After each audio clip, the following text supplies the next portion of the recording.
Hey guys, welcome back to my YouTube channel. It's mykenyanpuff, and today I have a video on shedding versus breakage. Before I get into it, I just want to say a big thank you to all my new subscribers. Karibuni or welcome. And if you're watching this, you're new to my channel and you've not subscribed yet, please make sure that you hit the subscribe button down below. And if you are subscribed but you're not getting notifications, it's because you've not hit that bell next to the subscribe button. I'm going to be posting a lot and I don't want you guys to miss out on my new content, so make sure you've subscribed and you've hit that bell button. So one of my lovely followers DM'd me and asked me to do a video on breakage and shedding, and I said why not. I try my best to respond to you guys and to give you videos based on what you need to know and to understand. So I'm going to do my best to break these things down and give you tips as I usually do. Now I'm going to start with shedding. Shedding is something that I have covered in my hair growth cycle video, which you need to check out. Shedding is normal, it is part of the hair growth cycle, and I had mentioned it under the exogen phase, so it means it is a part of life. Now I'm going to just echo some things that I had already mentioned in that other video. One is that 1 to 2% of your hair strands at any given time is in the shedding phase, and with the statistics and the calculations that have been done, people generally say we shed 50 to 100 strands a day, but other statistics have said it's anywhere from 35 to 180, some even up to 200 strands a day. And there's so many factors that influence shedding, and as I have explained, since shedding is a cycle that is part of our life, our normal body system, then it is influenced by hormones, it's influenced by internal factors more than it is influenced by topical treatments. So things that may influence shedding, one is definitely medication. So you have to look at the side effects. If you're on any medication, make sure to always be looking up the side effects, and shedding could be one of them. Another factor is hormones, which I had also mentioned in the hair growth cycle video. So whether it's menopause, it's menstruation, or it's pregnancy, and pregnancy is the more popular example because, as I had explained, during pregnancy most of our hair strands are locked in the growing phase, and then now after pregnancy, when the hormones are no longer influencing, all that hair that was supposed to shed just sheds all at once. So definitely hormones are way up there in affecting excessive shedding or minimal shedding for that matter. We also have the likes of diet, so it could be a rapid diet change, it could be rapid weight loss. Just that stress on your body can lead to excessive shedding.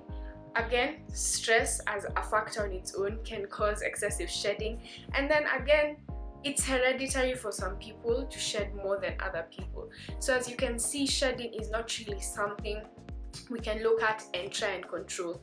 But what you need to know about shedding is that it is natural, as I've said, and shedding involves falling of that hair strand from the bulb root all the way to the end.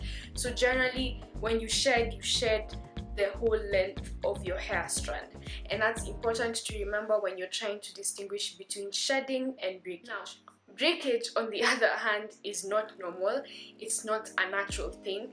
Breakage is what we cause upon ourselves, and so it's mostly affected by external factors, by topical treatments, by how we manipulate our hair. So that's the difference between shedding and breakage.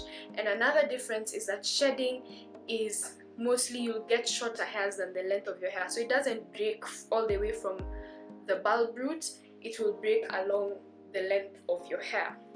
So breakage could be due to so many things. One is over manipulation, especially if you have coarse type 4 hair. Generally it's more prone to breakage. So if you're over manipulating your hair or simply handling your hair really roughly, you're going to get breakage. If your hair is dry, too dry and brittle, definitely going to get breakage. If you have too little protein in your hair, if you have too much protein in your hair, all these things can lead to breakage. And then tied to the dryness is definitely if your hair is chemically treated in some way. Now I know it's a debate whether dye is a chemical or not, but it is a chemical, it's a fact. And so people with color treated hair are more prone to dryness, hence they're more prone to breakage. So if you have color treated hair, you have to be careful. And if you also have chemically treated hair, whether it's texturized, relaxed, you're definitely more prone to breakage because these treatments weaken your hair. Another thing that can be a cause of breakage is just generally the older hairs or the ends of your hair are more prone to breakage from wear and tear. So you have to be extra careful with your ends. If you've watched any YouTube videos and they're giving you advice, they always say take care of your ends. They're the oldest part of your hair. They're already naturally weaker than the ones closer to the root. So I think that gives you an understanding of the difference between shedding and breakage. And so the popular test, which I've kind of explained in the video, is a bulb test. So usually if you want to tell whether it's breakage or it's shedding, you take the strand. So maybe it's wash day, you have a lot of hair on the bathroom floor or on your comb, so you just take one strand and look for a white root. Like one end of the strand should have a little bulb that's white or a different color from the rest of the strand, and that will indicate that it's shed hair because it's shed all the way from the bulb root. But if it looks like a shorter piece, you're not even seeing any bulb root, then it most likely is breakage. Now why it's white at the root, it's a little bulb that's white. Apparently your hair stops producing melanin when it's around that stage when it's about to fall off, so you'll find that the tip will just be a white bulb. So that's the main way to determine if it's shedding or it's breakage. And the other difference is if it's long, like if it's the length of your hair, or if it's shorter. More often than not, you know that if it's shorter, it's broken off from like the middle down, so that's breakage. Now, because I can't just tell you the difference and not help you out, I'm going to give you some tips on how to minimize breakage. I can't overemphasize the importance of moisture on our hair. Like, our hair is naturally dry, it's coily, our sebum is not coming down to coat our hair strands and to just trap in the moisture, so we have to do a lot of labor. We have to make sure that our hair gets hydrated from water.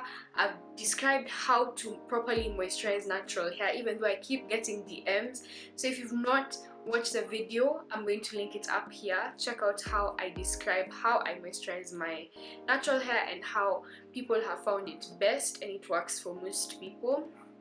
So not just moisture from the leave-in, the creams and the oils, but also deep conditioning. If you don't deep condition and you feel like your hair is drier than usual, then please get on it. Deep condition at least every wash day or twice a month, as often as you can. My next tip is to do with protein. Now, I had mentioned that a cause of breakage is either too much protein or too little protein. So in the case of too little protein, and I feel like this part of the video deserves a separate video, but if you feel like your hair is limp, it's weak, it's too soft, there's a time when your hair is just too soft, when you just touch it, hair just breaks out, hair is just breaking off and falling, not breaking out. So that's a sign that you need protein in your hair, because too little protein, then you need protein to strengthen your hair strands. But sometimes if you're overusing protein, then your hair ends up getting hard and stiff, so even when you just touch it or manipulate it, it breaks off. So you need to find that perfect balance between too much, too little, just right in the middle, where you're getting moisture and you're getting protein. So my next tip is to do with material. Now, if you're still not sleeping in a silk or satin bonnet, hair scarf, whatever it is, or sleeping on a satin pillowcase, I don't know what you're doing, honestly.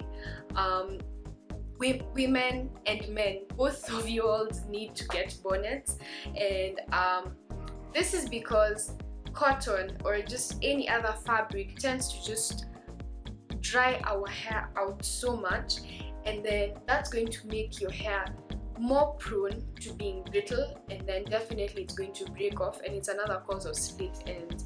So try to protect your hair at night, even when you're just chilling in the house. When I'm in the house, I'm in a bonnet standard, because I'm going to lie on the sofa, I'm going to rub my hair, move my head around on the couch. I'm always protecting my hair. In relation to material, if your hair is long and it tends to fall on your hair strand, not on your hair strands, on your shoulders, on your shirts, that's another easy way to get breakage. Like if you can see, it's just going to keep rubbing on this material and I'm going to get split ends. So it's obviously better to just tuck your hair away from your ends away from your fabrics in general. But if you have to wear hats, I haven't found satin lined caps around. If you know anyone who has them, that would be really nice. But try to protect your hair. If you're going to wear hats, don't wear them for too long, or make sure that you re-moisturize your hair in the evening, because that cap has probably snatched some moisture from your hair. Now, my other tip is Ayurveda. Now, it seems like I'm preaching this thing that I just started using, but from all that I find and from all the people's reviews, henna treatments, amla treatments, fenugreek, all those green tea rinses, black tea rinses are all linked to reducing breakage, strengthening the hair. If your hair is stronger, it's less prone to breakage, and then some are also believed to reduce shedding. So definitely that's a tip I'll just throw out there, of course. So another tip, as I had mentioned, people with color treated and chemically treated hair are more prone to breakage. So if you're one of those people, you have to go over those points again. Make sure your moisture is always in check. Do not just hear that My Kenyan Puff moisturizes her hair once a week, so even me, I'm going to make my hair be stay hydrated for a whole week. It doesn't work like that. If you need to carry a spritz bottle in your handbag and spritz your hair every 2 hours, do it. Although, I mean, that could have its own side effects, because that whole wetting your hair too much could be an issue. But my point is, if you need to moisturize your hair daily to keep your hair hydrated, moisturize your hair daily and seal in the moisture.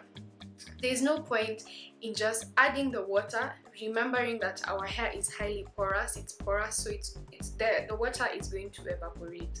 The moisture is going to disappear. So if you're not moisturizing your hair and then sealing it in with an oil or a butter, then you're not doing anything. And I'm going to say it, and I'll keep saying it until it gets to you guys, because I still get DMs of people saying, I just apply coconut oil and I don't understand why my hair is dry.